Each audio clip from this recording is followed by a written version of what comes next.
The first snow came early that year, blanketing the valley in white before autumn's last leaves had surrendered. She stood at the edge of the ridge with her shawl pulled tight, watching her breath curl upward like smoke. The mountains seemed to stretch forever, each peak draped in frost, each pine standing solemn against the wind. She was only 18, but her eyes held the restless ache of someone who wanted more than what the town's narrow streets and wagging tongues could ever offer. Her boots sank into the drift as she stepped forward, heart pounding with a reckless courage she could not name. She had heard the stories about him, whispered low in the warmth of kitchens, and spoken with a mix of awe and suspicion at the general store. A man who lived alone in the high country, who built his own cabin and kept his own ways. Some called him wild, others dangerous. Children dared each other to wander near his land, though few ever did. For her, the thought of him had grown into something more than rumor, more than idle talk. He represented a life beyond the walls closing in on her, beyond the suitors her parents eyed, beyond the chatter that claimed to know what a young woman should want. Her first glimpse came sudden. He was gathering wood outside his cabin, an axe resting at his side. The air was still, the kind of stillness that made every small sound sharp. The crunch of her steps startled him, though his eyes betrayed no fear. He looked at her as though she were some stray bird flown too high into winter skies. His face was roughened by years of wind, his shoulders broad beneath a coat of worn wool. He was older, though how much she could not say. Older enough that his silence held weight. Older enough that the lines at the corners of his eyes spoke of seasons survived rather than wasted. For a moment she could not speak. Her tongue stuck like ice against her teeth, though her chest throbbed with words. She finally offered greeting, her voice small against the sweep of the wind. He nodded but said little, as if weighing her presence, as if trying to decide whether she was real or a figment conjured by the snow. She told him she had wandered farther than she meant to. It was not the truth, but it was easier than admitting she had sought him out, compelled by something nameless. He pointed her toward the trail that led back down, his gesture spare, his tone steady. But she did not leave at once. She lingered, her gaze drawn to the smoke curling from his chimney, the faint smell of pine resin. She asked simple questions, each one pulling at him, testing the line between intrusion and curiosity. He answered with the brevity of a man who knew the value of silence. She noticed the small things, the careful way he stacked wood, the patience his movements, the way he paused before speaking as though words were stones to be weighed. She thought herself brave for standing there, for not turning back when sense might have told her to. The boys in town had never made her heart stumble the way this quiet figure did, never stirred in her the kind of longing that pressed against her ribs now. She was young enough to mistake yearning for certainty, but old enough to know the ache was real. At last, her boldness betrayed her. She let her hand brush against his arm when he passed, a fleeting touch meant to say what she dared not voice.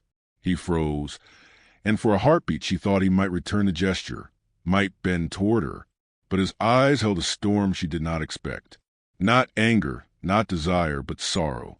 "You're young," he said, his voice low and steady. "Too young for the kind of life I carry." Her cheeks burned against the cold. She tried to argue, though no words came. He shook his head gently, as though to soften the blow. Yet his meaning was firm. "Come back when you're older." It was a dismissal, but not cruel. A door closed with care, not slammed in anger. Still, it struck her harder than any harshness could have. She felt the weight of her youth then, the rawness of her hope. Snow fell heavy around them, each flake a reminder of the silence stretching between. She lowered her eyes, ashamed of the boldness that had led her here. She turned at last, feet sinking deep in the drifts as she walked the path downward. The sound of her own breath filled her ears, and with each step she felt herself shrinking back into the girl the town believed her to be. The cabins below glowed faintly with lamplight, warm and ordinary, yet they seemed foreign after the stillness she had left behind.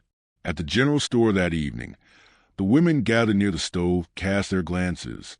They noticed her quietness, the way her eyes stayed on the floor. They spoke of her in half-whispers, as they always did, wondering why she had no ring, why she turned from dances, why she seemed to watch the mountains more than men. She heard them but did not answer. Inside, She kept her shame tucked close, a secret too tender to expose. But along with shame, something else stirred. The echo of his words did not break her. Instead, they rooted deep, as if planted there by the snow itself. Come back when you're older. He had not told her to leave forever. He had not told her she was foolish or unwanted. He had told her only to wait. And waiting was something she could learn. Nights stretched long that winter, the wind clawing at the shutters. She sat by the fire, her hands busy with thread and needle, though her mind wandered upward into the high country. She pictured him splitting wood, smoke curling into the pale sky, his solitude a fortress. She wondered if he thought of her at all, or if she had already passed from his mind like a snowflake melted on the sleeve. The ache lingered, but was no longer the wild, breathless ache of first sight. It became something quieter, something that folded into her bones. In the hush of the winter nights, she began to understand that love was not always ablaze. Sometimes it was an ember, banked and patient, waiting beneath the ash. When the thaw finally came, when the snow receded into rivers that ran fast and cold, she walked through town with her chin a little higher.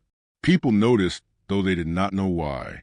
She was still young, still marked by the sting of rejection, but a seed had been planted within her, a seed that would take years to grow, fed not by haste, but by silence, by endurance, by the rhythm of the seasons themselves. And though she never spoke his name, though she tucked away the memory like a letter folded tight, she knew that one day the trail would call her back. The mountain would wait. He would wait, and she, in her own way, would learn to wait as well. The years did not arrive all at once, but settled slowly, like dust upon a windowsill, like snow upon the pines. After that winter, she carried herself with quieter step, her gaze no longer darting toward every shadow in hopes of glimpsing him. She poured her hands into work, because work was always there. The seasons of small western town did not leave room for idle hearts. There were shirts to mend, wool to spin, herbs to gather, and neighbors to help. Yet beneath each ordinary task, a steady hum remained, the echo of words spoken at the cabin door. Come back when you're older. She grew into herself in the rhythm of the days. At first, she felt the eyes of others heavy upon her. Women her age, married by 19, round with child by 20, whispered as she passed. Men eyed her, some with pity, some with interest. But she turned them all aside with a gentle shake of her head, or a silence that needed no explanation. To most, her refusal seemed stubbornness or pride. In truth, it was not that she had vowed herself to man on a mountain. She had vowed herself to time. She would wait, not idly, but by shaping her spirit into something worthy of the years to come. The winters sharpened her. Each one came with bitter winds that rattled the shutters and froze water in the pails. She learned to split her own kindling, to mend harness straps, to stitch her own boots when leather cracked. She did not soften into the role the town expected of her. Instead, she became something leaner, tempered. The loneliness cut at her, yes, but also burnished her until her patience shone through like steel beneath polish. There were nights when longing rose unbidden, catching her unaware, a glimpse of smoke against the winter sky, and her chest would tighten with memory. A man's voice lifted in song at the tavern, deep and rough, and she would feel that old ache. Yet she never let it show. Instead, she returned to her small fire, her quiet room, her needle flashing steady in the lamplight. She stitched away her tears, her laughter, her restlessness, until they became part of the fabric itself. The town never forgot to notice her. At gatherings, she stood at the edge, polite but distant. Suitors came, at first bold, then cautious. Some offered land, others offered security. A few even offered tenderness. But each one seemed to her like a borrowed coat, ill-fitting, uncomfortable, unable to hold her against the storms of life. She declined them gently, and each rejection fed the gossiping fire. Picky, they said. Strange, others muttered.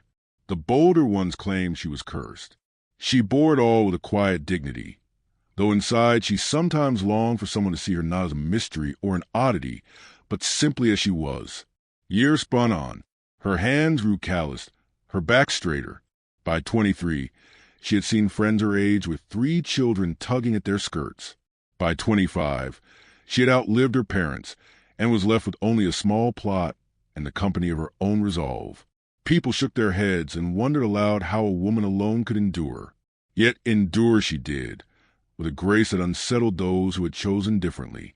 She walked to the town square with her shoulders square and her chin lifted, her eyes steady, her silence unbreakable. Still, the mountain remained with her, not as a constant ache, but as a compass. She did not count the years like tally marks toward reunion. Instead, she allowed them to shape her into someone who could return without shame or trembling. She told herself she would not climb that ridge again until her spirit felt seasoned enough to stand before him as an equal, not as a girl fumbling toward a man's world. In the harshest winters, when snow closed the roads and the town huddled close, she dreamed of him. Dreams not of romance and the bright colors the town girls whispered about, but of quiet companionship. The two of them beside a fire, the storm howling outside, their silences joined. She dreamed of placing spun thread into his roughened hands, of sharing bread warm from a hearth. It was not passion that warmed her in those dreams, but belonging. There were moments when doubt pressed close. What if he had forgotten her? What if he had found another life, or left the mountain altogether? What if his words had been nothing more than a kind dismissal, a gentle way to refuse her? Yet, even with such thoughts, she could not let go of the ember she carried. Some part of her believed the mountain would still be waiting, and the man with it. That belief, fragile though it was, gave her steadiness when the world around her shifted and changed. As she passed through her late 20s, a shift came upon her.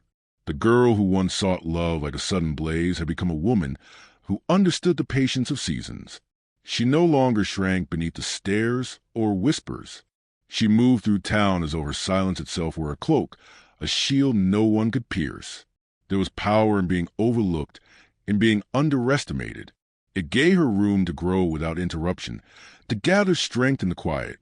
One autumn evening, when the leaves had turned and frost sharpened the air, she paused at the edge of town and looked toward the mountains. The peaks were already snow-capped, glowing faintly in the setting sun. A chill stirred in her chest, not of fear, but of recognition. She realized that years had passed in such a way that she no longer felt like the girl who had once stood there trembling. She had become something else, something steadier, slower, deeper. Yet she did not go at once. She lingered still, letting another winter pass. Then another. Her life was not empty. There were neighbors to help, children to soothe when mother's tired, trades to keep her hands busy. But always, beneath it, the call grew louder. The mountain did not fade. It beckoned more clearly with each passing season. By her 30th year, the whispers had grown tired. The town had accepted her as she was, a woman set apart, someone neither to pity nor to envy. She had outlasted their curiosity. Alone, yet not broken. Silent, yet not weak. She carried herself with the composure of someone who had learned to weather storms without complaint. One evening, as snow began again to fall, she lit her lamp and sat by the window. Her needle lay idle in her lap. She watched the flakes drifting, each one vanishing into the dark. A thought rose within her, steady and undeniable. She was no longer waiting. She was ready. The years had done their work. The ember inside her had not dimmed. It had matured into a quiet flame, steady enough to guide her back. She leaned back in her chair, listening to the wind against the panes. A calm settled over her, deeper than any she had felt before. It was not the calm of resignation, but of decision. The mountain had waited long enough. So had she. She banked the fire low, folded her shawl, and set her needle carefully beside the lamp. Tomorrow, or the day after, when the snow laid a clean path across the ridge, she would climb it once more. This time not as a girl aching with restless longing, but as a woman shaped by the silent years, carrying with her the strength of every season she had endured. The night pressed close around her, and she closed her eyes. The wind howled, the snow fell, and somewhere beyond the valley, the mountain stood patient in its stillness. She whispered to it, though no one heard. Soon, the mountain had not changed, though she had. Its ridges rose sharp against the sky, white with snow, timeless as stone itself. The pines whispered with the same lonely voice she remembered, though now it sounded like a hymn rather than a warning.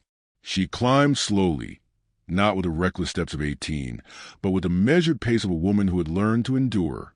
Each breath clouded in the cold, each step pressed deep into the drift, and yet there was no fear in her now. The years had burned that from her, leaving only resolve. The trail narrowed, curling upward along a ridge where the wind cut sharp as a blade. Her shawl clung close around her shoulders, her fingers numb even within wool. She carried no offering save her presence, no excuse save her truth. She wondered if he would even recognize her. The thought pressed at her chest, but she did not turn back. The snow stung her cheeks, the scent of pine resin thick in the air. Above, smoke lifted thin and gray, curling skyward from a chimney she had not seen in 12 years. His cabin came into view, half buried in snow. The roof sloped low, the door weathered dark by time. A line of stacked wood ran along the wall, neat, precise, as though he had measured each piece before laying it down. She paused at the edge of the clearing, her heart beating so loud she feared the pines might hear. He was there, bent over a stump, splitting wood with the same steady grace she remembered. His hair had silvered at the temples, his beard rougher, his shoulders broader with the weight of years. Time had carved him deeper, yet he was the same. She stepped forward. Snow gave way beneath her boots with a soft crunch. He straightened, his axe resting against his thigh. For a moment, he did not move. His gaze traveled over her, slow, searching, as though comparing the woman before him with some ghost he kept in memory. His expression did not change, but something flickered in his eyes, a recognition, perhaps a question.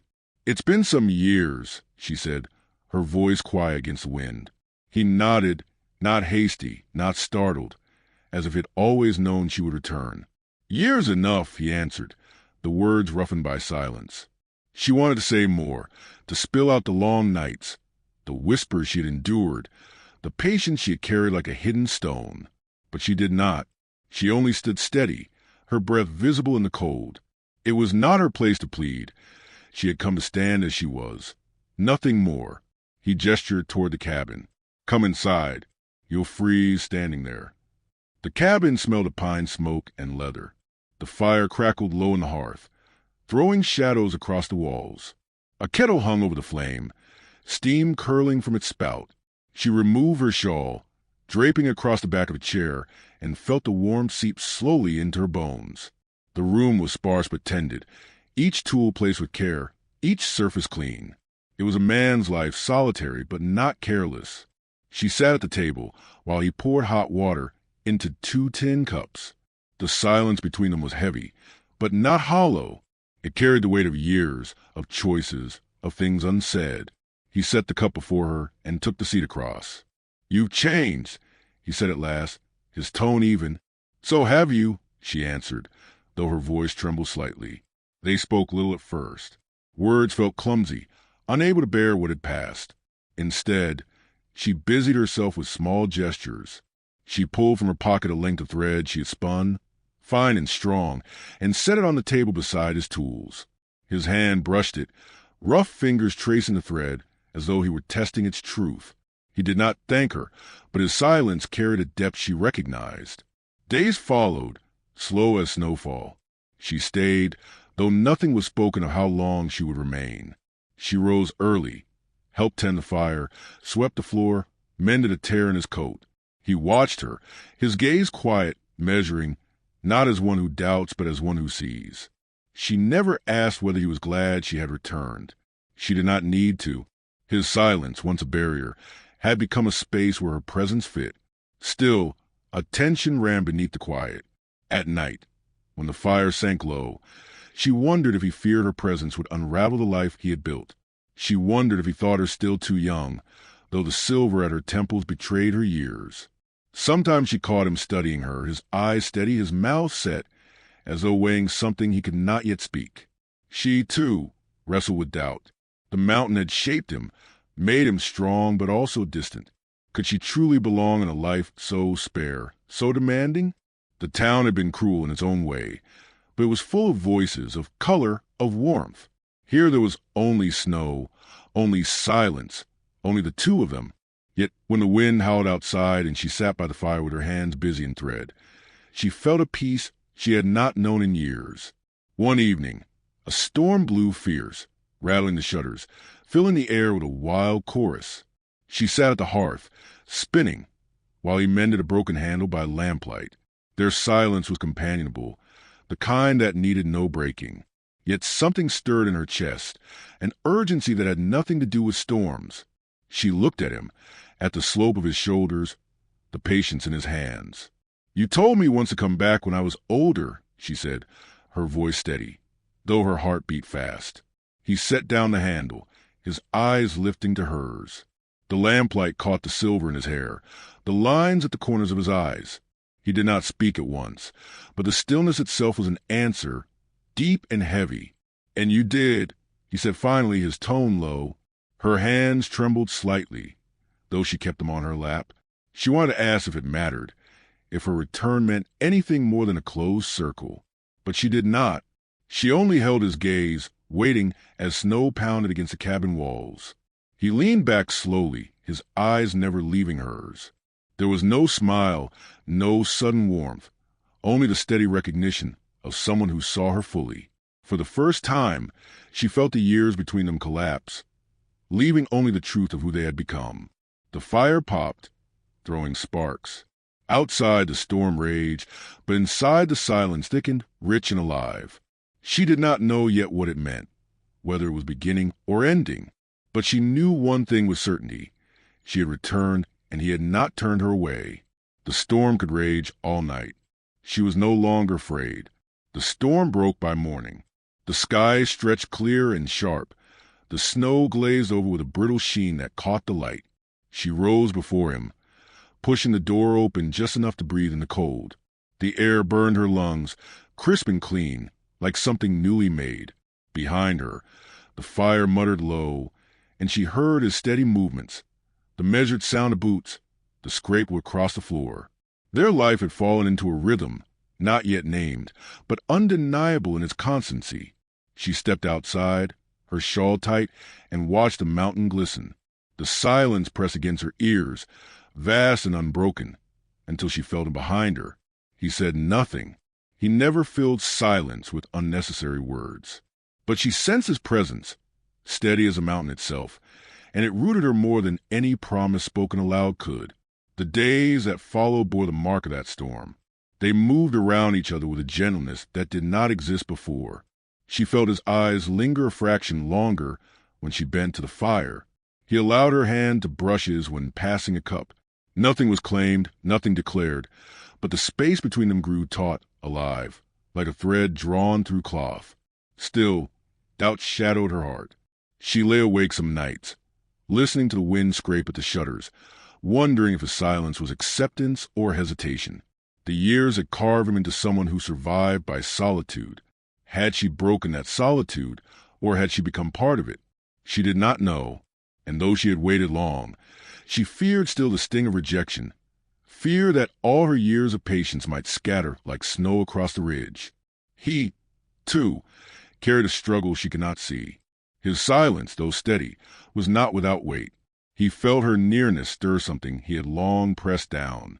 For years, he had lived with the comfort of solitude, telling himself it was strength. Now, with her presence, that solitude felt brittle, fragile as ice at thaw.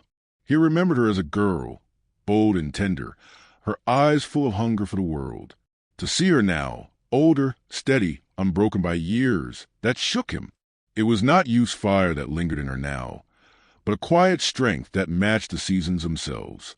He feared his own heart might betray him, feared to reach too quickly and find her vanish again like a dream. The turning came one evening as winter began to loosen its grip. Snowmelt dripped from the eaves, each drop striking the ground with a sound like a clock. The sun stretched longer, spilling amber light through the cabin window. She sat at the table, her needle flashing in the firelight, her shoulders bent in concentration.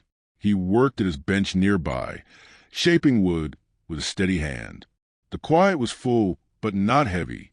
It was a kind of quiet that hummed, alive with what remained unsaid. She set down her work, the thread trailing across her lap. For a long moment, She simply looked at him, his head bent over the wood, his brow furrowed in focus, the light catching in his silvered hair. Something in her heart broke open then, not with pain, but with clarity. She realized she had not returned only for him, but for herself, for the part of her that had waited, that had endured, that had carried silence like a second skin. She had come back to claim the life she had earned. Her voice was soft when it came. "I kept your words." He paused, his knife still against the wood. Slowly, he raised his eyes. "My words? You told me to come back when I was older." Her throat tightened, but she held his gaze. "So I did." For a long moment, he did not speak. The fire crackled. The snow outside gave a faint groan as it settled. His eyes, steady and searching, seemed to weigh every year that had passed. She thought he might turn away, might remind her again of all that separated them. But instead, he set down the knife and leaned forward, his roughened hands folding on the table. "And you did," he said, his voice low, carrying both sorrow and wonder. The room trembled with the truth of it. She felt tears prick her eyes, not of weakness, but of release. She reached across the table then, slow, deliberate, her fingers brushing against his. His hand did not pull away. Their palms met, rough against rough, warmth seeping into cracks of their skin. It was not a grand gesture, not a lover's sudden claim, but quiet, binding, stronger than any vow spoken in haste. The firelight flickered over them, painting the walls with gold. Neither spoke further. They did not need to. In that touch, years folded in on themselves, the girl she'd been, the man he had remained, the seasons endured apart. All of it came together in the simple press of hand to hand. Yet the story did not end there. The days that followed tested them, as all beginnings must. The thaw came fast, the mountain streams swelling with snowmelt, the paths turning to mud. She worked beside him, her skirts heavy with damp, her hands raw from labor. He watched her not as a burden, but as one who carried her weight with quiet grit. In her resilience, he saw proof of what she had become. In his acceptance, she felt the steadiness she had always sought. Still, they were not free of fear. At times, she caught him staring into the fire, his brow lined, as if battling doubts he could not voice. At times, she lay awake, wondering if she had misread the silence, if his acceptance was born of weariness rather than desire. Yet with each dawn, they returned to their tasks, to their shared quiet, to the slow weaving of two lives into one. The climax came with another storm, fierce and sudden, sweeping down from the peaks. The wind roared against the cabin. The snow came hard, blinding, relentless. Inside, the fire sputtered low, and the roof groaned beneath the weight. She hurried to brace the shutters, her hands stiff with cold. He joined her, their shoulders pressed as they fought to secure the cabin against the storm. For the first time, words tore from him, raw and unguarded. "I feared this," he said, his voice nearly lost the wind. "What?" she cried, gripping the latch with him. "That you'd come back, and I wouldn't know how to keep you. That I'd fail you." Her heart surged with a wild ache, fierce in fear. She turned to him, snow melting on her lashes, breath quick. "I didn't come to be kept. I came to stay." The storm howled, shaking the walls, but inside her words hung steady. His eyes locked on hers, and for the first time the silence between them broke, not into words, but into certainty. He pulled her close, not with a hunger of sudden flame, but with the unshakable grip of a man who had finally surrendered. She pressed against him, her head against his chest, the sound of his heartbeat steady beneath the roar. Together, they weathered the night. The storm battered, the snow piled high, but within the cabin the fire flared again, and the bond they had long circled around was sealed. By dawn the storm eased, and the world outside lay white and new. They stood at the threshold, the light catching the snow-crusted pines. He looked at her, lines of weariness softening, and spoke with a quiet finality. "You came back, and this time I won't let you go." She smiled, the tears on her cheeks turning to ice, the cold biting her lips. "I never will." The mountains stretched before them, vast and unyielding. The years behind had been hard. The years ahead would be no less so. But they faced it together now, not as strangers bound by silence, but as two souls tempered by waiting, by storms, by the patience of time itself. The narrator's voice lingers here, soft as wind to the pines. Love is not always a blaze of youth.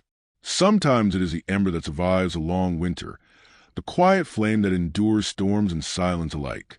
What is meant to be will wait, and when the thaw comes, it will rise, steady as spring from the snow.